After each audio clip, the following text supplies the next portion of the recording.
Okay, so do you want to do segments? Yes. What's one of them? Well, there's Song of the Day. That's a classic segment. I think we already have our song of the day. Do you think I'm gonna put that? Okay, I don't think you should put That's How I Beat Shaq into it. I don't think you should. Yeah.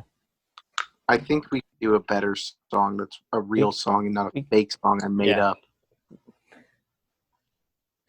I didn't make that up. I'm not that smart or cool. Yeah.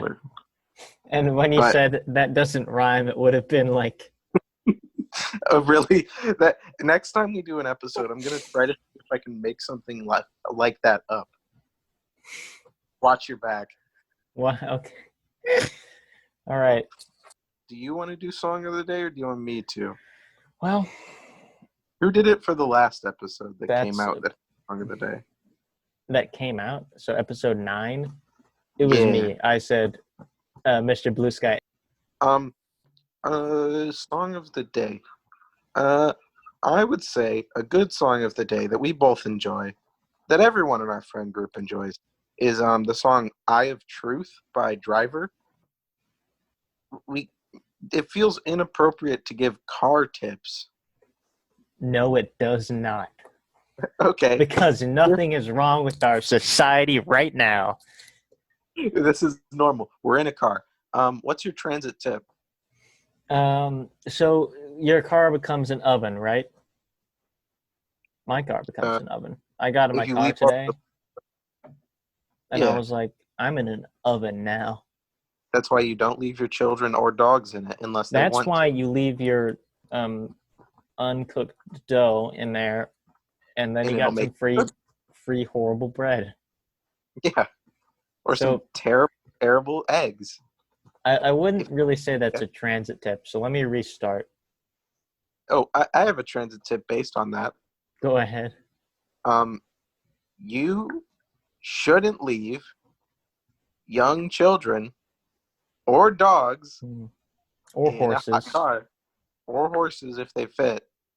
If they're still in existence. If they're still extant where you are in your dimension. Give us a shout out from your dimension. Give us a shout out from the horse dimension with the horses. We would love to hear about more horses. More horse. More horse. Will loves the taste of nice, rich cigarettes. Yummy. He eats them for power. I eat the rat. That's not gonna make sense to anyone, but don't do cigarettes, kids. Don't do rats. Don't eat rats either. Don't eat rats. That could be our new middle of the episode. Hey, by the way, here's our normal segment that we do. Don't eat rats. Next segment. What's another segment we do? We have plenty of segments. I wish we had another Quora. Because I really like that Pizza Hut one. The Pizza Hut Quora was really good. Maybe if I just look through my email a little bit. Let's go. Crash your phone again, please. That would be bad. It's not crashed. Yet. Let's go to Quora.com. And look up Good Quora. I would like a brief while you look scam baiting. Scam baiting. Okay. I'm not sure if recently, right? It was not too long ago. I know it was like about a month ago or 5 weeks ago for you, right? Yeah. I got really into this one YouTube channel called Atomic Shrimp. He posts like a lot of random stuff, but yeah, that's cool. He posts some fun scam baiting things where he like goes along with these scammer emails and tries to just waste these guys' time because they're scumbags. And they're really funny, and Will found me in the comments section of one of them. Did you see that? What? You saw the donkey one that I was like, found you. You nitpicking and biased. Bye-bye. And then I I said that was it like was the exact. last comment that I was gonna look at, and right. So I somehow found you there. That was like the last one I was gonna look at, the last comment, and then like I saw that and I was like, oh, I thought of that exactly that, and I was gonna maybe even comment what they said, and then I saw you there. And I'm like, what? That was funny. The comment, this guy did a really long scam bait where he like led these people on, did like voice acting to make them think he was an old man for like almost a year. It sounded like Yeah, really. they were gonna take like £16,000 from, like, not in the grand scheme of things, not something that I would sink a full year of my time into, especially when it didn't seem like he would actually give them the money. But It that's neither wasn't here like nor he there. was nonstop working on just that, but Yeah, but they did this whole thing, and in the end, he revealed himself to like not be who they thought he was, and he was like, "How do you feel?" And the scammers got really mad that he was fake, and like said like, "You are fake and dumb. Goodbye." And someone compared that to the "You are nitpicking and biased. Bye bye" um, thing, yeah, exactly. and it's Um, exactly what I thought of when I watched the video. Precisely the very first thing. So, did you find it? The Quora. The best Quora? So I've found a few, but most of them are bad. Then find a good one. What search term should I put in? Maybe we should stick on the theme of Pizza pizza. Hut. Not Pizza Hut, like different Papa I, John's, maybe Papa nope. John's. That's I've searched Pizza Hut.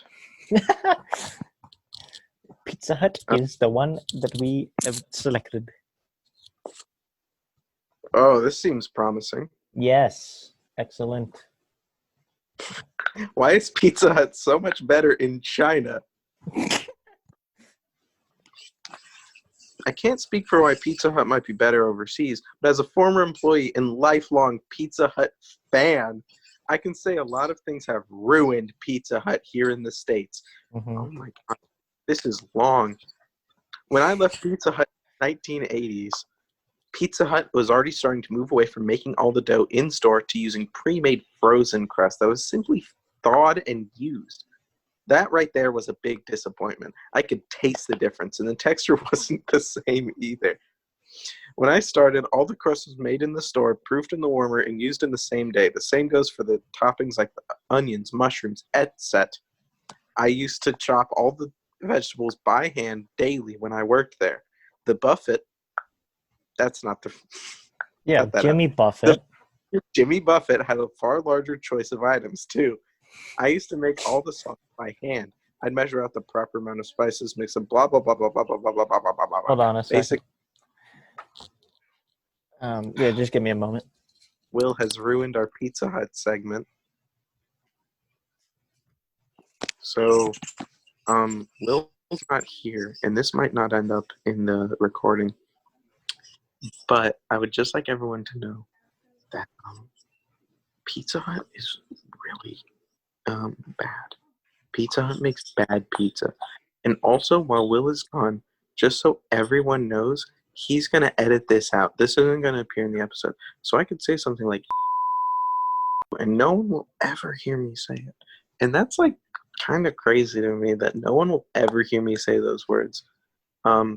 Outside of Will when he cuts it out of the episode specifically. So yeah. I never thought that being left unsupervised would make me less funny. But it has. Oh no, he's back. Oh no. Nothing happened while you were gone.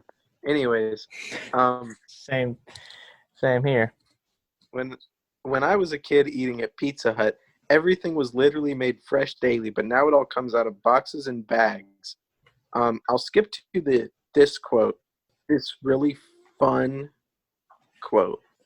I'd love to experience what Pizza Hut is like overseas and see if it is done the right way. Wait, Sorry, what? where is this guy? Well, Jerry Fisher, the man who wrote an extremely long comment, seems to live in the United States. Let me look at his profile. And to Jerry Fisher, China is just the other Pizza Hut hub.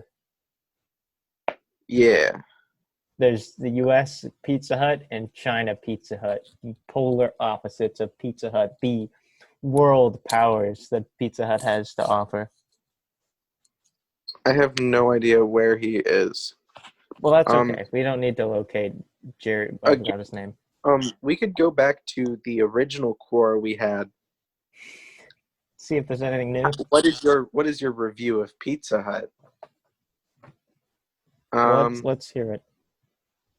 Well, let's view all 9 answers to the question. Because there are 9 answers to this question. There's actually 10. Oh. Honestly, I think it shouldn't even be called pizza.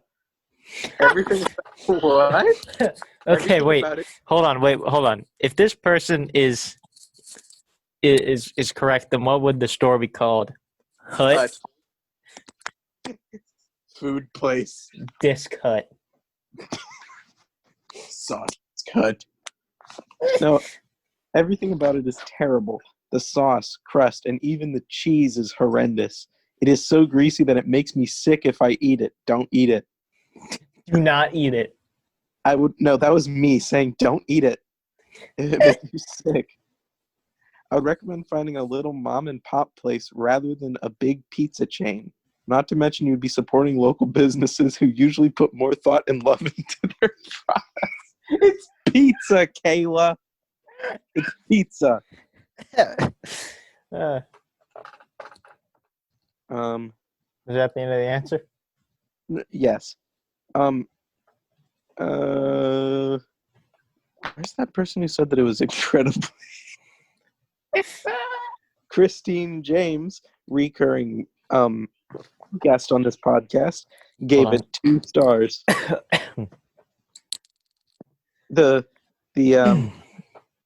Our recurring friend Christine James, community manager at hisandkitty.com, gave Pizza Hut 2 stars and said, I got a Pizza Hut order that was incredible, burnt.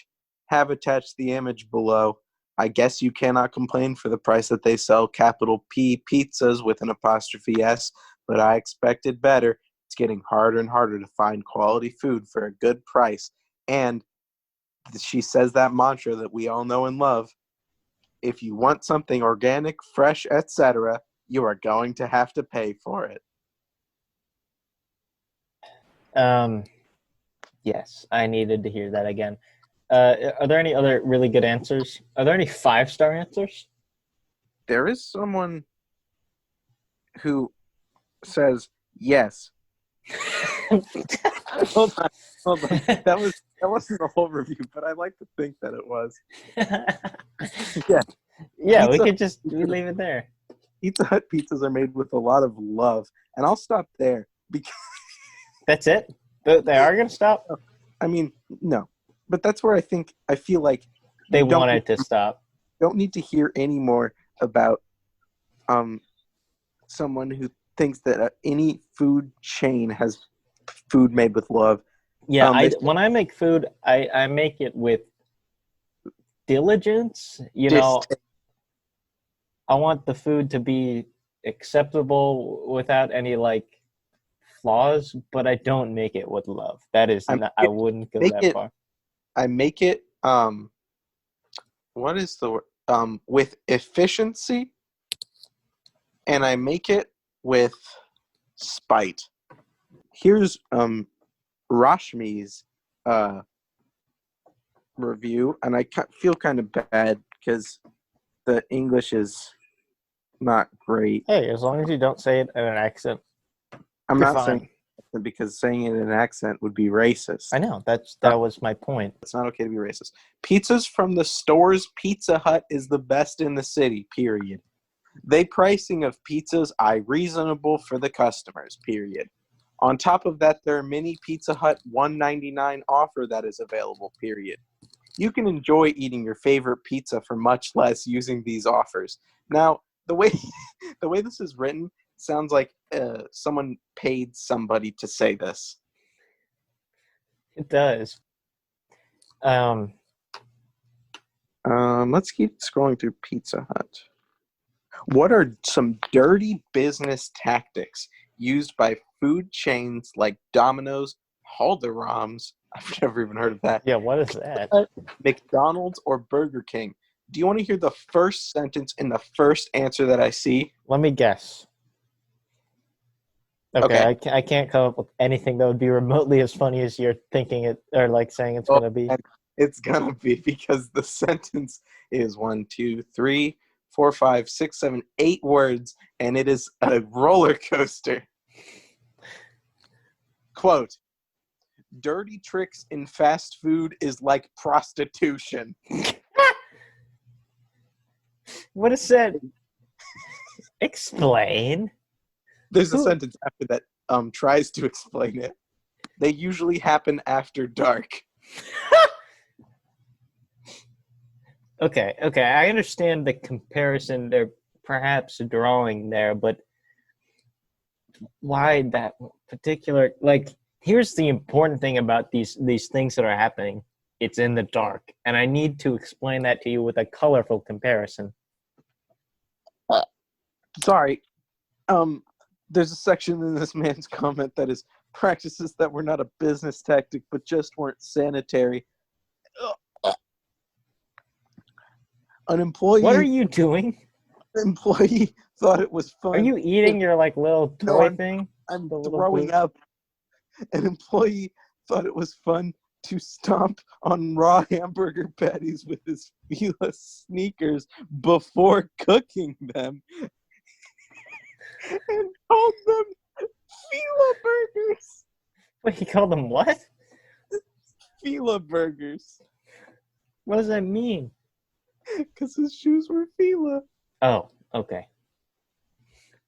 That is really.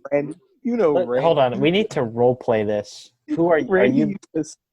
Randy used to step on our burgers all the time. He'd call them Nike. No. We need to replay this, like in the role play it in the moment. Who are you gonna be? I will be Fila burgers. You.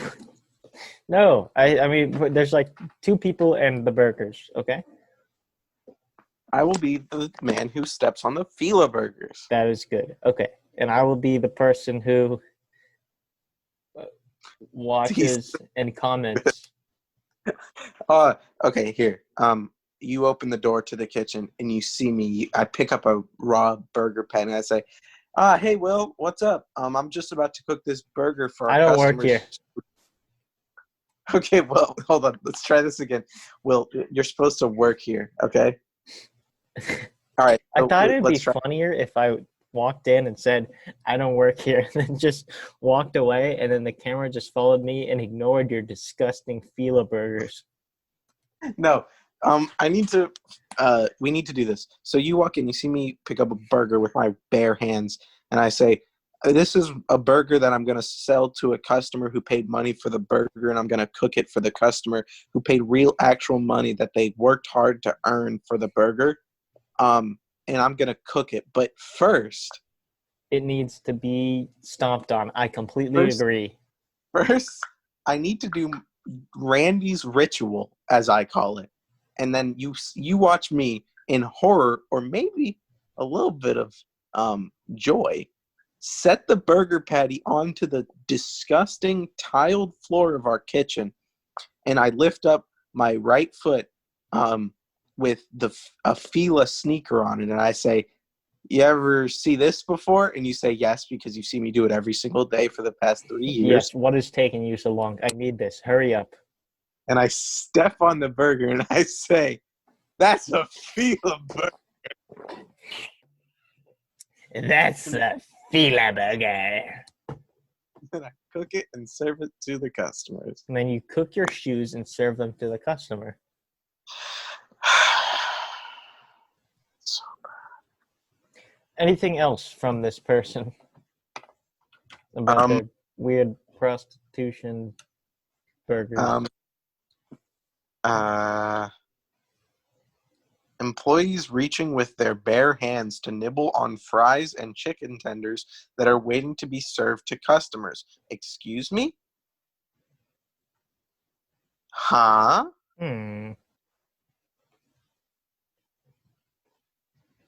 This doesn't sound good. This is horrific. This is a different guy named Tom. Tom says that the last time he ate at a particular Burger King, he ordered a chocolate milkshake.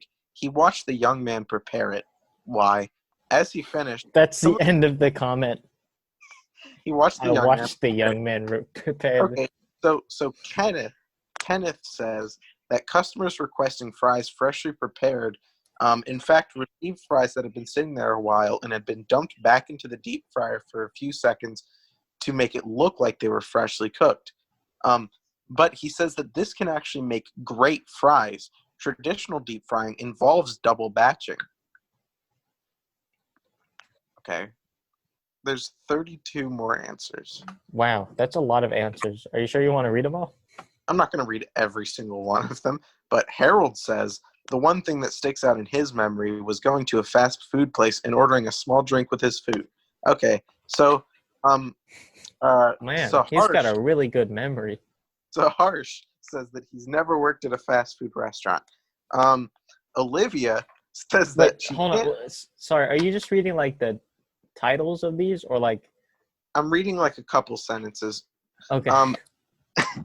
Olivia says that she can't answer for the entire chain, but the Little Caesars franchise she worked for was pretty shady, and some of the practices may be common. The amount of cheese was the same for every pizza, even if they got more cheese. They would purposefully understaff. They had a coupon.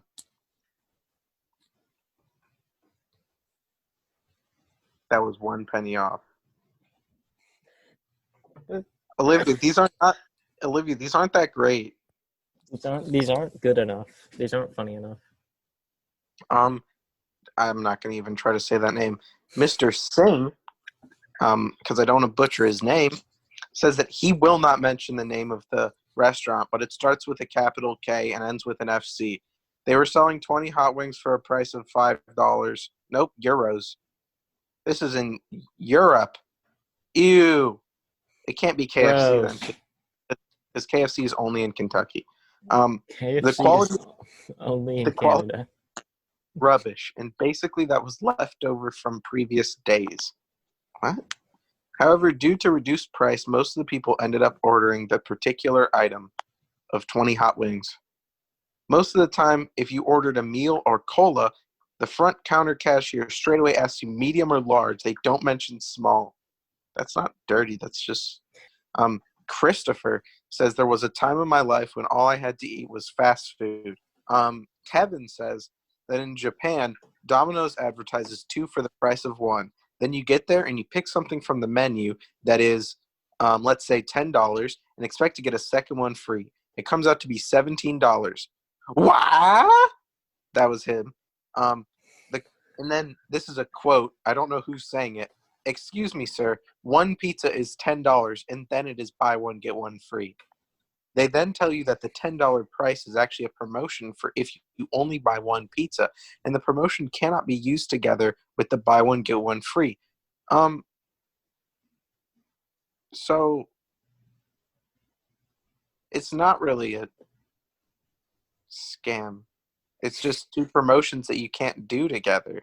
Right. That's normal. Like, if I come in with a buy one, get one free coupon and also a free pizza coupon, I don't get 2 free pizzas. Nathan Adams, a fisheries observer from 2019 till present, and a former line cook at Pizza Hut, says that when he worked at Carl's Jr., his boss instructed him to use a tactic called suggestive sale. This works by constantly suggesting add-ons and tricking customers into buying more expensive large portions by not giving them the options of the smaller ones. For example, the customer would say, I would like the number 4 combo. And I would say, of course, would you like that in a medium or large? By wording it that way, it subliminally makes the customer feel that the medium and large are the only options. No, it doesn't. If you're stupid, then it makes you think that there's only a medium and a large. But the existence of a medium and a large implies there is something before the medium to make it the medium. So Eric, an iconoclast, that sounds like a fake word, says that his local Pizza Hut, nope, Papa John's manager has an unfortunate tendency to try to offer him credit when they mess up his order. What? Unfortunately, the manager at my local Papa John's will say, hey, if you come back later, we'll give you stuff for free because we messed up your order. Unfortunately, he will do that to me. What? Instead of like just giving him his money back or something? Yeah. Usually items are missing. He typed that. I'm not going to take credit when it might be months before I decide to order pizza again. I doubt it would be honored. Luckily, my bank is very cooperative. A call to them gets the payment stopped. Oh no! This man spent $40 on some pizzas for his party, and also got like like a 1 liter Sprite with it as well. And since they didn't give him the Sprite, he calls his bank and they freeze the payment until they release his 1 liter Sprite. He calls the bank and the bank robs the Papa John's. The call to them gets the payment stopped until the manager agrees to prorate the order for them price of the missing item. Okay. Sarah says, I used to be a manager at Taco Bell. One of the things we would always do is not give the customer receipts because of bad surveys. And we would sometimes use mess up items in another person's order. Say one order had a bean burrito with no onion, but someone put onion on it. Duh, big goof up. We would save it until an order came in with a regular bean burrito. Why is that wrong? I mean, it might get cold. That's the only thing. But yeah, I mean, but if you heat it up, there's nothing wrong with that. It's not a big deal in my opinion. That's not a shady business tactic. Like if where I work, if you save something that's a mess up, like it's gonna get pretty like crappy and like stale and gross. So we have to throw it away. Yeah, and for us, if it's a mistake, unless you're Will, unless you're me, you don't get it, and I get all of them. Or Kyle, who will steal the mistakes sometimes. And give them to me. We have to just put it in a freezer, and we can't really use it. But if it was this is actually gross. It says, oftentimes if something was requested to be kept off but was put on, we would pick out the unwanted ingredient and then serve it. I mean, it depends, like, on what it is. Denny Mahoney, former technology education at VBC. Are you making fun of their names now? Denny Mahoney, former technology education at VBCPS from 1977 until 2013. Dang, Denny, that's a long time. Says that this was at a Carol's restaurant. The company that now owns Burger King. Ha, fooled you. You thought that was it. When it got slow, employees were told to clock out and sit in the restaurant until it got busy. Hey, we're not going to pay you.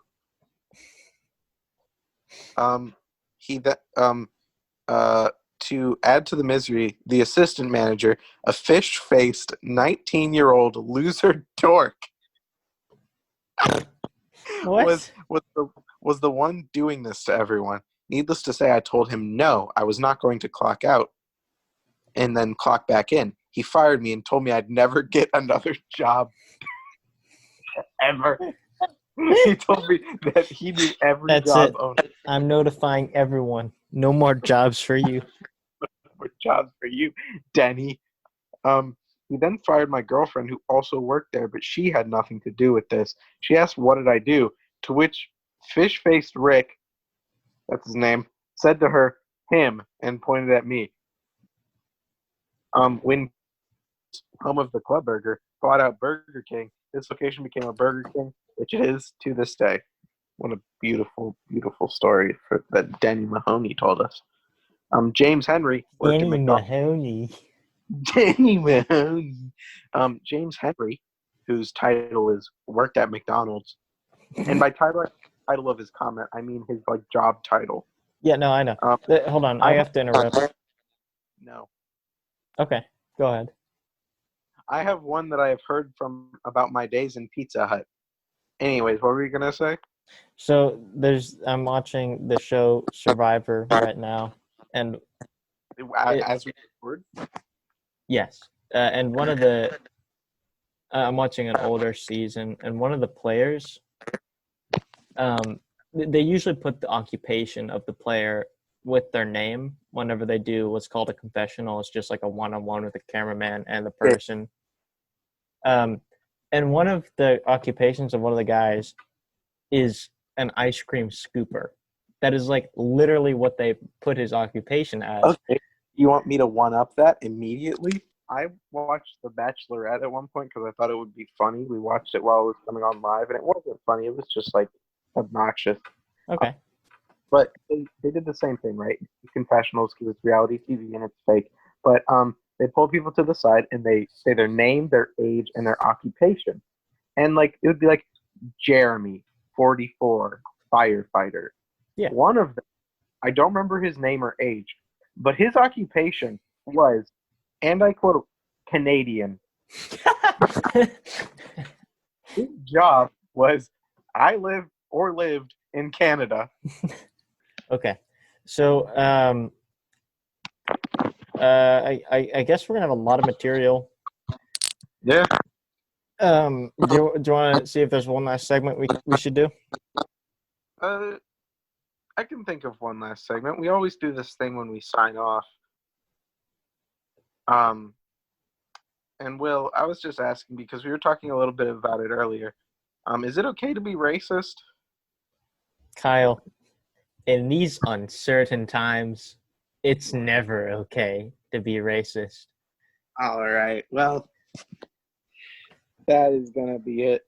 All For this, we're fading to Spanish Fleet by Herb Alpert. Or something else. Like I Have Truth by Driving. Right. Maybe. All right. The past, the future, and the present. Everything flows, and all is connected. This eye is not merely seeing reality, it is touching the truth.